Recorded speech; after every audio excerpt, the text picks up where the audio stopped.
our YouTube channel, Royal Language Faculty. හැමෝම අපේ Royal Language Faculty YouTube channel එකට සාදරයෙන් පිළිගන්නවා. අද අපි ඉගෙන ගන්න යන්නේ yes no questions කොහොමද හදන්නේ කියලා. Today our lesson is how to make yes no questions.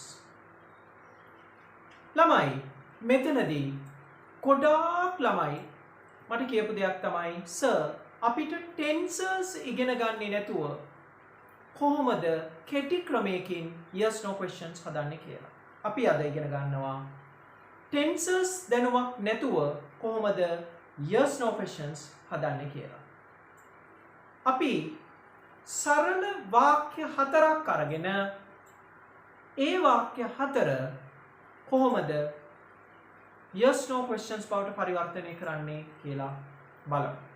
තමයි මේ විෂය ඒකකය අධ්‍යාපන පොදු සහතික පත්‍ර සාමාන්‍ය පෙළ විභාගය, අධ්‍යාපන පොදු සහතික පත්‍ර උසස් පෙළ විභාගය යන විභාග ද්විත්වය සඳහාම අනිවාර්ය ව්‍යාකරණ කොටසක්. මේක අපි උගන්වන්න පටන් ගන්න grade 6 වල ඉඳලා. ඒ නිසා මේ පාඩම grade 6 දරුවන්ට වගේම advanced level කරන දුවා දරුවන්ට ඉතාමත් වැදගත් පාඩමක්. හරි සරල ව්‍යාකරණ නීති 3කින් ඔබට හැකියාව ලැබෙනවා yes no question එකක් හදන්න. මුලින්ම මම කියන්නම් මේ දෙන ප්‍රශ්නය ඔබ පොතක් පෑනක් අරගෙන මේ වෙලාවේ සජීවී පන්තියකට සූදානම් වෙනවා කියලා හිතාගෙන මේ පාඩමට ලෑස්ති වෙනවා නම් ඉතාමත් හොඳයි. මොකද මේ කොටස පන්තියේ උගන්වනවා වගේම ඔබට උගන්වන්න මම බලාපොරොත්තු වෙන නිසා. එහෙනම් අපි ප්‍රශ්නෙට ගිහිල්ලා උත්තර හොයමු. ලියන්න මාතෘකාව. Turn these sentences into questions. Actually, yes no questions. Turn these sentences into yes no questions. Right. දැන් ඔබට තිරේ පේනවා ප්‍රශ්න සෑදීම සඳහා ඔබට දෙනු ලබන වාක්‍ය හතර. පළවෙනි වාක්‍යය ඔබට පැහැදිලි. Jayani is a teacher. Jayani is a teacher. පළවෙනි වාක්‍යය. දෙවෙනි වාක්‍ය විදියට ඔබට ලැබෙන්නේ Kamal went to school yesterday. දෙවෙනි වාක්‍ය විදියට ඔබට ලැබෙන්නේ Kamal went to school yesterday. තුන්වෙනි වාක්‍ය විදියට ඔබට ලැබෙන්නේ She is going to buy a frock.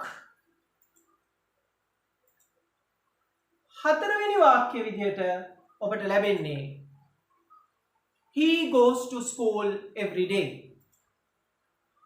ළමයි ඔයගොල්ලන්ට පැහැදිලි? පළවෙනි වාක්‍ය Jayani is a teacher. දෙවෙනි වාක්‍ය Kamal went to school yesterday. තුන්වෙනි වාක්‍ය She is going to buy a frock. හතරවෙනි වාක්‍ය He goes to school every day. ඔබට පැහැදිලි මේ වාක්‍ය හතරම විවිධ වූ කාලයන්ගෙන් ලියන ලද වාක්‍ය. එතකොට දැන් ඔයගොල්ලෝ මේ වාක්‍ය හතර කියවුවාම උනත් ඔබට පේනවා මේ වාක්‍ය හතර ලියලා තියෙන්නේ විවිධ වූ කාල හතරකින්. එතකොට මම විවිධ වූ ශ්‍රී ලංකාවේ තියෙන අංක 1 පාසල් මම නම් කියන්න කැමති නෑ. විවිධ වූ පාසල් වල දරුවන්ට අධ්‍යාපනය ලබා දීලා තියෙනවා. අත්දැකීමෙන් මම දන්නවා බොහෝමයක් සිසුන් මේ වගේ සරල වාක්‍යයක් yes no question එකක් බවට පරිවර්තනය කර ගැනීමේ නොහැකියාව තියෙන දරුවෝ අපිට පන්ති කාමර තුල හම්බ වෙලා තියෙනවා. මම අද මේ වීඩියෝ එකෙන් ඔයගොල්ලන්ට කියලා දෙනවා ඉතාමත් සරල ලේසි ක්‍රමයකට ටෙන්සර්ස් දැනුමක් නැතුව කොහොමද මේ ප්‍රශ්නේ ගොඩ දාගන්නේ කියලා. හොඳයි. මම පුංචි ව්‍යාකරණ නීති 3ක් කියලා දෙනවා ප්‍රශ්නෙට අවතීර්ණ වෙන්න ඉස්සෙල්ලා. ඔබට කොළ කෑල්ලක් තියෙනවා නම් අරගෙන දැන් මේ තීරේ දැක්වෙන ව්‍යාකරණ නීති 3 ඉස්සෙල්ලා අපි ලියා ගමු. හොඳයි. එහෙමනම් දැන් ඔබට දැක්වෙනවා පළවෙනි ව්‍යාකරණ නීතිය. මොකක්ද පළවෙනි ව්‍යාකරණ නීතිය? be verbs theory. බලන්න කියවන්න පළවෙනි ව්‍යාකරණ නීතිය. be verbs theory. When there's a be verb as a main verb, you can take the be verb in front of the subject. Then the question is formed. ඔබට පැහැදිලි? යම් කිසි වාක්‍යයක ප්‍රධාන ක්‍රියාපදය ලෙස be ක්‍රියාපදයක් යෙදේ නම් දරුවනේ පැහැදිලි වෙන්න be ක්‍රියාපද කියලා කියන්නේ මොනවද? be ක්‍රියාපද කියලා කියන්නේ මම රත්තරන් දුවේ පුතේ ඇමේසා was were කියන ක්‍රියාපද. එහෙමනම් යම් කිසි වාක්‍යයක ප්‍රධාන ක්‍රියාපදයේ විදියට yes no question මේ ප්‍රධාන ක්‍රියාපදයේ විදියට be ක්‍රියාපදයක් යෙදিলা තියෙනවා නම් යම් කිසි වාක්‍යයක ප්‍රධාන ක්‍රියාපදයේ විදියට be ක්‍රියාපදයක් යෙදিলা තියෙනවා නම් ඉතාමත් පහසුවෙන් ඔබට ඒ be ක්‍රියාපදය කර්තෘ පදයේ ඉදිරියට ගැනීමෙන් ප්‍රශ්නයක් සෑදිය හැක. දැන් අපි 6 පන්තියේදී මේ කොටස් ටික කරනවා. 6 පන්තියේ දරුවන්ට. දැන් මේ වීඩියෝ එක නරඹන grade 6 දරුවන්ට මතක් වේවි අපේ පන්තියේ අපි මේ පාඩම ඉගෙනනවා. ඇත්තටම මේ වීඩියෝ දාමය ඔබට ඉදිරිපත් කරන්නේ මගේ පන්තියේ යන දරුවන්ට රිවිෂන් එකක් හැටියට වගේම ලංකාවේ සතර දිග්භාගයේ ඈත ගම්මානවල COVID-19 හැදිලා මේ දවස්වල අම්මා තාත්තට මිල මුදල් නැතුව පන්ති යවන්න data වලට වියදම් කරන්න සල්ලි නැතුව ගෙදරට කොටු වෙලා ඉන්න දුවා දරුවන්ට උපකාරයක් විදියට. ඒ නිසාමයි රත්තරන් දුවේ පුතේ මේ වීඩියෝ එක අතරදී මම කියන්නේ ඔබ මේක බලලා තව දරුවෙකුට උදව්වක් වෙන්න ෂෙයා කරන්න. ඒ විතරක් නෙමෙයි. ඔබට මේ වගේ වීඩියෝ ඔබ ළඟටම ගෙන්න ගන්න පහසුම ක්‍රමය ඔබ දැනටමත් දන්නවා අපේ channel එක subscribe කරන්න. subscribe කරලා bell icon එක click කරලා අපිට like එකකුත් දාන්න අමතක කරන්න එපා. ඔබේ සහයෝගය මේ channel එකේ දියුණුවට ලොකු පිටුබලයක් වෙනවා. එහෙනම් අපි යනවා නැවතත් දෙවෙනි ව්‍යාකරණ නීතියට. දැන් ඔබට තීරේ පේනවා දෙවෙනි ව්‍යාකරණ නීතිය. more than one verb theory. More than one verb theory. When there are two verbs as the main verb of the sentence, you will have to take the first verb in front of the subject. What is the second theory? One verb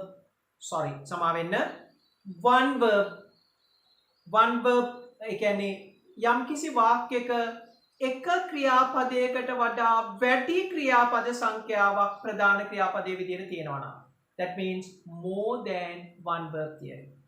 යම්කිසි වාක්‍යයක ප්‍රධාන ක්‍රියාපදයේ ලෙස ක්‍රියාපද එකකට වඩා වැඩි සංඛ්‍යාවක් තියෙනවා නම් අපි මොකද කරන්නේ? පළවෙනි ක්‍රියාපදයේ ඉදිරියට ගෙනල්ලා ප්‍රශ්නය හදන්න පුළුවන්. එහෙනම් මම ආපහු පළවෙනි ව්‍යාකරණ නීතියට ගිහිල්ලා දෙවෙනි ව්‍යාකරණ නීතියට එනවා. පළවෙනි ව්‍යාකරණ නීතිය be ක්‍රියාපද නීතිය. දෙවෙනි ක්‍රියාපද නීතිය more than one verb theory. more than one verb කියලා කියන්නේ යම්කිසි වාක්‍යයක ක්‍රියාපද දෙකක් හෝ දෙකකට වඩා වැඩි සංඛ්‍යාවක්. එකකට වඩා වැඩි කියන්නේ දෙකකට වඩා වැඩියෙන් ක්‍රියාපද සංඛ්‍යාවක් තියෙනවා නම් ඔබට පළවෙනි ක්‍රියාපදයේ ඉදිරියට ගැනීමෙන් ප්‍රශ්නය සාදන්න පුළුවන්. පැහැදිලි? තුන්වෙනි ව්‍යාකරණ නීතිය විදියට දැන් ඔබට තිරේ දැක්වෙනවා. තුන්වෙනි ව්‍යාකරණ නීතිය single verbs theory. single verbs කියලා කියන්නේ තනි ක්‍රියාපද නීතිය. තනි ක්‍රියාපදය විදියට අපි සලකන්නේ go වගේ, run වගේ, eat වගේ, ate වගේ, drank වගේ, jumped වගේ ක්‍රියාපද. තනියෙන් ප්‍රධාන ක්‍රියාපදයක කර්තව්‍යය තනියෙන් කරන්නේ. එබැවින් ඔබට පැහැදිලි තුන්වෙනි ව්‍යාකරණ නීතියේ ඔබට හම්බ වෙනවා ප්‍රධාන ව්‍යාකරණ ක්‍රියාපද වර්ග දෙකක්. ව්‍යාකරණයේදී ඔබට හම්බ වෙනවා ප්‍රධාන ක්‍රියාපද වර්ග දෙකක්. ඒ කියන්නේ ළමයි in the English language we have single verbs in present simple and past simple. Only present simple and past simple we have single verbs. සරල වර්තමාන කාලයේදී සහ සරල අතීත කාලයේදී විතරයි ළමයි අපි තනි ක්‍රියාපද භාවිත කරන්නේ. එහෙමනම් ඔබට පැහැදිලි ව්‍යාකරණ නීති තුන.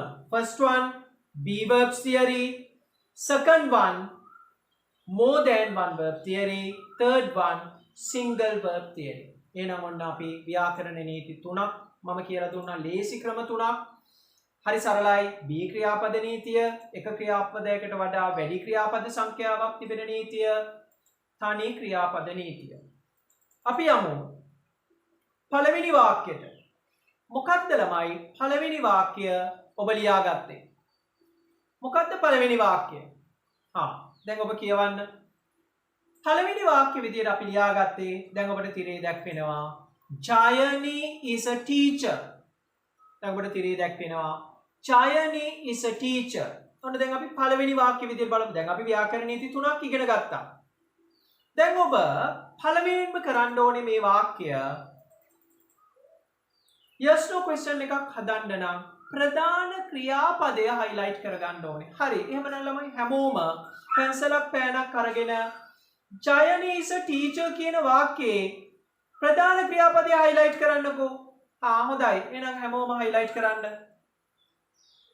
ඔබ මේ වෙනකොට පැහැදිලිව highlight කරලා තියෙනවා. හරියට හරි පුතේ. Jayani is a teacher. මොකක්ද ප්‍රධාන ක්‍රියාපදේ? is කියන එක තමයි ප්‍රධාන ක්‍රියාපදේ. හරියට හරි. එහෙමනම් is කියන ක්‍රියාපදේ දැන් ඔබ මොකද කරන්න ඕනේ? අපි පළවෙනි ව්‍යාකරණ නීතිය අපි ඉගෙන ගත්තා. මොකද්ද? B ක්‍රියාපද නීතියේදී අපි මොකක්ද ඉගෙන ගත්තේ? If there's a be verb used as the main verb of a sentence, what should you do? You can take the be verb in front of the subject and then the question is formed. මොකක්ද අපි ඉගෙන ගත්තේ ව්‍යාකරණ නීතිය? යම් කිසි වාක්‍යයක ප්‍රධාන ක්‍රියාපදයේ ලෙස එම වාක්‍යයේ be verb එකක් B ක්‍රියාපදයක් යෙදিলা තියෙනවා නම් ළමයි අපිට පුළුවන් ඒ B ක්‍රියාපදය වාක්‍යයේ ඉදිරියට ගැනීමෙන් ප්‍රශ්නය හදන්න. හරි ලේසි. එහෙමනම් දැන් ඔබට පැහැදිලි ප්‍රශ්නය අපි හදලා තියෙනවා ස්ක්‍රීන් එකේ ඔබට පැහැදිලි. මොකද්ද ප්‍රශ්නේ? Is Jayani a teacher? හොඳට මතක තියාගන්න ඕනේ ප්‍රශ්නය is ඉස්සරහට අරගෙන හැදුවට I is capital. You can see I අකුර capital වෙන්න ඕනේ. In the end what should you do? In the end you must put a question mark.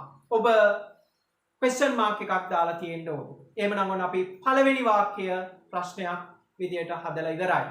එහෙනම් අපි යනවා දෙවෙනි වාක්‍යයට. දෙවෙනි වාක්‍ය විදියට ඔබ මොකද්ද පුතේ ලිව්වේ? Kamal went to school yesterday. ඔබට දැන් වැටෙනවා තීරේ දෙවෙනි වාක්‍යය.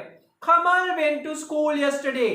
Kamal went to school yesterday. Kamal ඊයේ පාසලට ගියා. Highlight the main verb of the second sentence. Highlight කරන්න බලන්න දෙවෙනි වාක්‍යයේ ප්‍රධාන ක්‍රියාපදේ. ඔබේ වෙලාව අරගෙන highlight කරන්න. You take your time and highlight the main verb. ඔබ නිවැරදි. මොකක්ද ප්‍රධාන ක්‍රියාපදේ? මොකක්ද ප්‍රධාන ක්‍රියාපදේ? went කියන එකයි ප්‍රධාන ක්‍රියාපදේ. එහෙමනම් went කියන ක්‍රියාපදේ ඔබ highlight කරගත්තා. දැන් ඔබට ප්‍රශ්නයක් තියෙනවා. දැන් ඔබ ඉගෙනගත් ව්‍යාකරණ නීති තුනෙන් you have learned 3 theories. What are the theories you have learned? Be verb theory, more than one verb theory, single verb theory. දැන් ඔබ ක්‍රියාපදය highlight කරගත්ත ගමන්ම ඔබට තේරෙන්න ඕනේ ඔබ මෙතනදී අනුගමනය කරන්න යන්නේ මොන ව්‍යාකරණ නීතියද. Now when you look at the sentence you can see Kamal went to school yesterday. Kamal went to school yesterday කියන වාක්‍යයේ ඔබට පැහැදිලි went කියන එක ප්‍රධාන ක්‍රියාපදය නම් how many verbs are there? එක ක්‍රියාපදයයි ළමයි තියෙන්නේ. මොකක්ද මේ ක්‍රියාපදේ? went. Kamal went to school yesterday. Kamal went to school yesterday. හරි. දැන් එහෙනම් මොන නීතියද අපිට පාවිච්චි කරන්න පුළුවන්? Can you use the first theory? අපි පළවෙනි theory එක පාවිච්චි කරා. ඒක පාවිච්චි කරන්න පුළුවන්ද දැන් ඔතනට? බෑ. ඇයි ඒ? මෙතන B ක්‍රියාපදයක් නැහැ. එහෙමනම් අපිට පුළුවන් ද more than one verb theory පාවිච්චි කරන්න? more than one verb theory එක ක්‍රියාපදයකට වඩා වැඩි ක්‍රියාපද සංඛ්‍යාවක් තියෙනවද උතන? නැහැ. එහෙනම් මොකක්ද theory එක? single verb theory. තුන්වෙනි ව්‍යාකරණ නීතියයි අපි පාවිච්චි කරන්නේ. තුන්වෙනි ව්‍යාකරණ නීතියේදී ළමයි අපිට ප්‍රශ්න දෙකක් තියෙනවා. ඉංග්‍රීසි භාෂාවේ මම කිව්වා තනි ක්‍රියාපදයක් යෙදෙන අවස්ථාවල් දෙකක් තියෙනවා. ඒ තමයි present simple tense and past simple tense. present simple tense and past simple tense. එහෙමනම් අපිට මෙතනදී පාවිච්චි කරන්න වෙන්නේ single verb theory එකේ past simple අවස්ථාව. past simple අවස්ථාව කියන්නේ මොකක්ද? අපි බලමු. දැන් මේ බලන්න. went කියන ක්‍රියාපදය අපිට ඉදිරියට අරගෙන went කියන ක්‍රියාපදය අපි ඉස්සෙල්ලා කරා වගේ අපිට මතකනේ අපි ඉස්සෙල්ලා කරපු වාක්‍යය Jayani is a teacher කියන වාක්‍යය අපි මතකනේ උත්තරේ අපි කරා. කොහොමද අපි කරේ? is කියන එක ඉස්සරහට ගත්තා වගේ අපිට went එක ඉදිරියට අරගෙන ප්‍රශ්න හදන්න බෑ. එහෙමනම් අපි කරන්න ඕනේ ළමයි went කියන ක්‍රියාපදය හැදිලා තියෙන ආකාරය පිළිබඳව බලන්න ඕනේ. දැන් අපි බැලුවා ක්‍රියාපදේ දිහා බැලුවා. ක්‍රියාපදේ තියෙන අතීත කාලයෙන් right once you look at the main verb is the verb went. Went is in past tense. Went කියලා කියන්නේ past tense ක්‍රියාපදයක්. So you will have to look at or examine the combination of this word. මේ වාක්‍යය හැදිලා තියෙන්නේ combination එකකින්. හැම ක්‍රියාපදයක්ම හැදෙන්නේ එහෙමයි ළමයි. lexical verbs තනි ක්‍රියාපද හැම ක්‍රියාපදයක්ම හැදිලා තියෙන්නේ ක්‍රියාපද සංයෝජනයකින්. එහෙමනම් අතීත කාල ක්‍රියාපද සංයෝජනය ඔබ ඉගෙන ගන්නවා. ඔබට දැන් ස්ක්‍රීන් එකේ වැටෙනවා. did සමග එකතු වෙනවා අදාළ ක්‍රියාපදයේ ක්‍රියාමූලය. ඔබට පැහැදිලි දැන් ස්ක්‍රීන් එකේ වැටෙනවා. did සමග අදාළ ක්‍රියාපදයේ ක්‍රියාමූලය එකතු විය යුතුයි. අදාළ ක්‍රියාපදයේ ක්‍රියාමූලය කියලා කියන්නේ ළමයි මෙතන නම් did එකතු කිරීම went කියන ක්‍රියාපදයේ ක්‍රියාමූලය වෙන්නේ go. එහෙමනම් ඔබට went වෙනුවට පාවිච්චි කරන්න පුළුවන් පද දෙක. නැත්නම් went කියන ක්‍රියාපදයේ combination එක වෙන්නේ did plus go. did plus go equals to went. did එකතු කිරීම go සමාන වෙන්නේ went කියන ක්‍රියාපදයට. එහෙමනම් දැන් ඔබට පැහැදිලි ඉස්සෙල්ලා අපිට තිබුණේ තනි ක්‍රියාපදයයි. දැන් අපිට ක්‍රියාපද කීයක් තියෙනවද? දැන් අපිට ක්‍රියාපද දෙකක් තියෙනවා ළමයි. දැන් අපිට ක්‍රියාපද දෙකක් තියෙනවා. මොනවද ක්‍රියාපද දෙක? did සහ go කියන ක්‍රියාපදය. එහෙමනම් දැන් අපිට පුළුවන් ක්‍රියාපද දෙකක් තියෙන නිසා පළවෙනි ක්‍රියාපදය කතෘ පදයෙන් ඉදිරියට ගැනීමෙන් ප්‍රශ්නය හදන්න. එහෙමනම් අපේ වාක්‍ය උනේ Kamal went to school yesterday කියන වාක්‍යයේ went කියන ක්‍රියාපදයේ ප්‍රධාන ක්‍රියාපදයේ විදියට අපි හොයාගත්තා. ප්‍රධාන ක්‍රියාපදයේ අපි ප්‍රධාන කොටස් දෙකකට බෙද්දා. මොනවද ප්‍රධාන කොටස් දෙක? did සහ go කියන කොටස් එක. එහෙමනම් අපි did කියන පදය වාක්‍යයේ කතෘ පදයේ ඉදිරියට ගැනීමෙන් ඔයගලන්ට ප්‍රශ්නය හදන්න පුළුවන්. එහෙමනම් ඔන්න දැන් ඔයගලන්ට ස්ක්‍රීන් එකේ පේනවා අපි හදපු උත්තරේ did Kamal go to school yesterday question mark at the end. පැහැදිලිද? ඔය මම හැමදෙස්සෙම කියනවා question mark දාන එක දැමිය යුතුමයි. එහෙම නැත්නම් ඔබෙන් ලකුණු භාගයක් ගිලිහීමේ හැකියාව තියෙනවා. punctuation error එකක් එනවා. ඒ නිසා හැමතිස්සෙම first letter is capital. In the end you'll have to put a question mark if you have to make a question. That's the theory, right? පැහැදිලි. එහෙමනම් අපි දෙවෙනි උත්තරේ හදලා ඉවරයි. Did Kamal go to school yesterday කියලා. Right. අපි යනවා තුන්වෙනි වාක්‍යයට.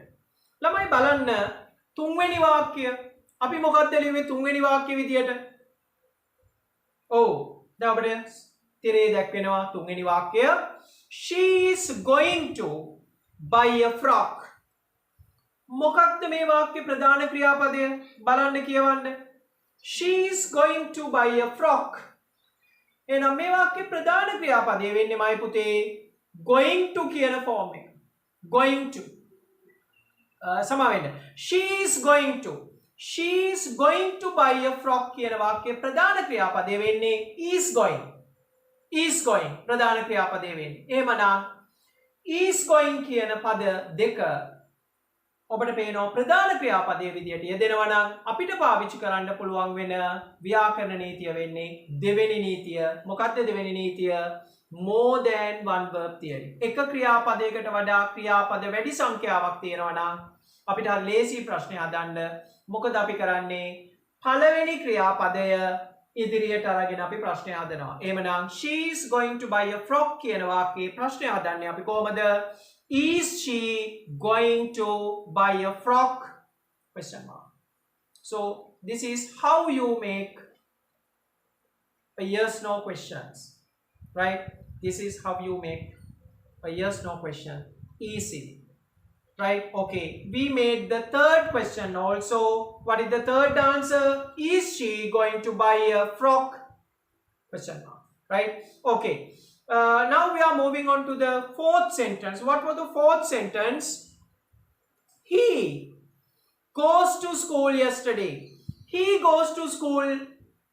Samavenda. He goes to school every day. එකයි තිරේ දැක්වෙන වාක්‍යය. He goes to school every day. එහෙමනම් ඔබට පැහැදිලි. The very first thing that you should do is highlight the main verb. After highlighting the main verb, you can see what is the main verb. කියන්න ළමයි. මොකක්ද ප්‍රධාන ක්‍රියාපදය වෙන්නේ? ඔබට පැහැදිලි? ඔව් goes කියන පදේ තමයි ප්‍රධාන ක්‍රියාපදය වෙන්නේ. එහෙමනම් goes කියන ක්‍රියාපදේ කියන්නේ තනි ක්‍රියාපදයක්. ඔබට පැහැදිලි? තනියෙන් එයා ඉන්නේ. එහෙමනම් goes කියන්නේ තනි ක්‍රියාපදයක් නම් මොන ව්‍යාකරණ නීතියද අපි පාවිච්චි කරන්නේ? Can you use the first theory, be verb theory? No, you can't. Can you use the more than one verb theory? No, you can't. You will have to use the single verb theory. Single verb theory is consisted of two parts, present part and the past part. What do you think about the main verb of this sentence? ඔබ මොකද හිතන්නේ මේ වාක්‍යයේ ප්‍රධාන ක්‍රියාපදය? සරල වර්තමාන කාල තියරිය අපිට ගන්න පුළුවන්ද? සරල අතීත කාල ක්‍රියාපදේ ගන්න පුළුවන්ද? එහෙමනම් ඔබට පැහැදිලි මේ වාක්‍යය තියෙන්නේ සරල වර්තමාන කාල ක්‍රියාපදයකින්. කොහොමද ළමයි අපි ඒක සරල වර්තමාන කාල ක්‍රියාපදයක්ද සරල අතීත කාල ක්‍රියාපදයක්ද කියලා අපි දැනගන්නේ? ළමයි යම්කිසි වාක්‍යයක කර්තෘපදය ඒකවචන නම් දැන් ඔබට පැහැදිලි මේ වාක්‍යය he goes to school every day. he කියන්නේ ඒකවචන කර්තෘපදයක්. he කියන්නේ ඔහු. he කියන ඒකවචන කර්තෘපදයේ සමග ඒකවචන ක්‍රියාපදයක් යෙදিলা තියෙනවා නම් එහෙමනම් ඔබට පැහැදිලි goes කියන්නේ ඒකවචන ක්‍රියාපදයක්. එහෙමනම් මේ goes කියන ඒකවචන ක්‍රියාපදය ඒකවචන කර්තෘපදයක් එක්ක සංයෝජනය වීමෙන් හැදිලා තියෙන්නේ සරල වර්තමාන කාල වාක්‍යයක්. එහෙමනම් ඔබට පැහැදිලි.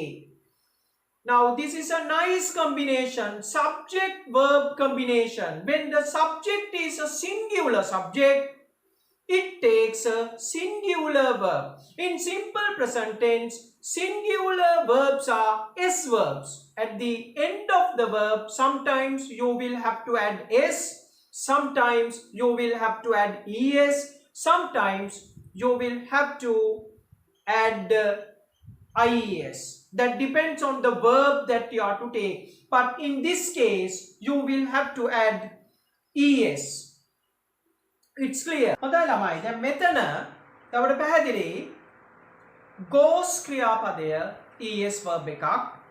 ඒ නිසා අපි goes කියන ක්‍රියාපදයේ combination එක හොයාගන්න ඕනේ. වෙනම් මතක තියාගන්න goes කියන ක්‍රියාපදේ හැදිලා තියෙන්නේ ප්‍රධාන ක්‍රියාපද දෙකක් එකතු වෙලා. මොකක්ද පද දෙක?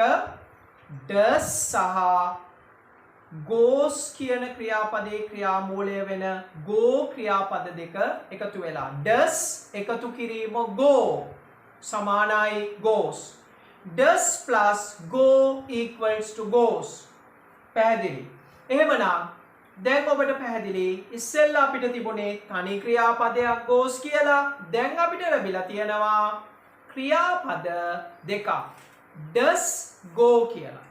එහෙමනම් දැන් ඔබ සූදානම් ප්‍රශ්නය හදන්න. දැන් එනම් අපි තුන්වෙනි theory එක අපිට පාවිච්චි කරන්න පුළුවන්. You can use the third theory. What is the third theory? If it is a single verb, if there's a single verb, you can actually you will have to divide the verb into two segments. Now you can see the segments are very clear. Does plus go.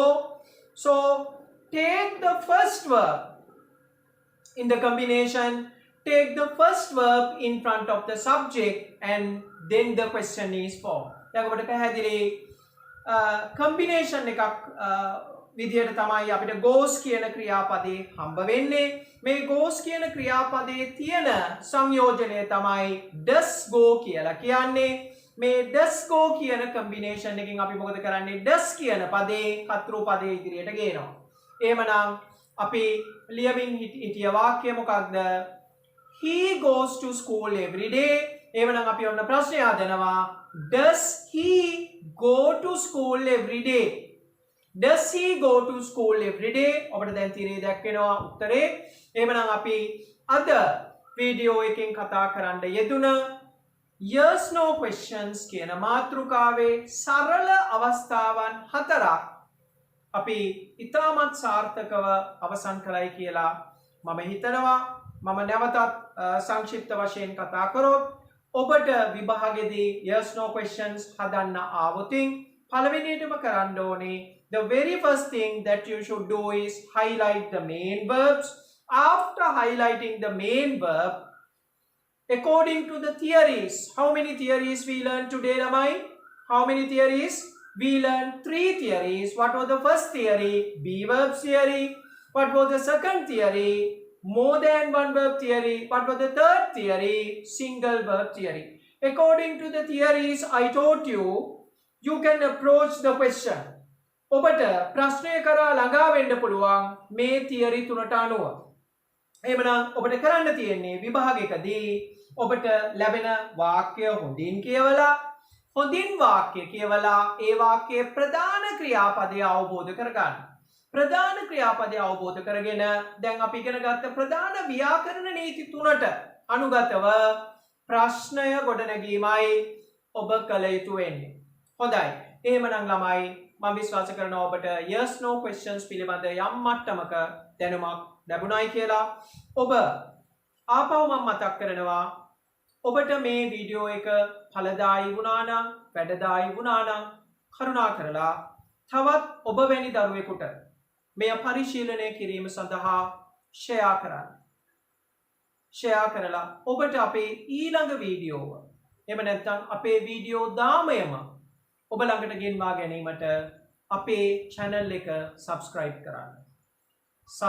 subscribe කරලා bell icon එක click කරලා අපිට like කරලා පුංචි සහයෝගයක් ලබා දෙන්න. හොඳයි. එහෙමනම් අදට ඔබෙන් සමුගන්නවා. Thanks a lot for watching.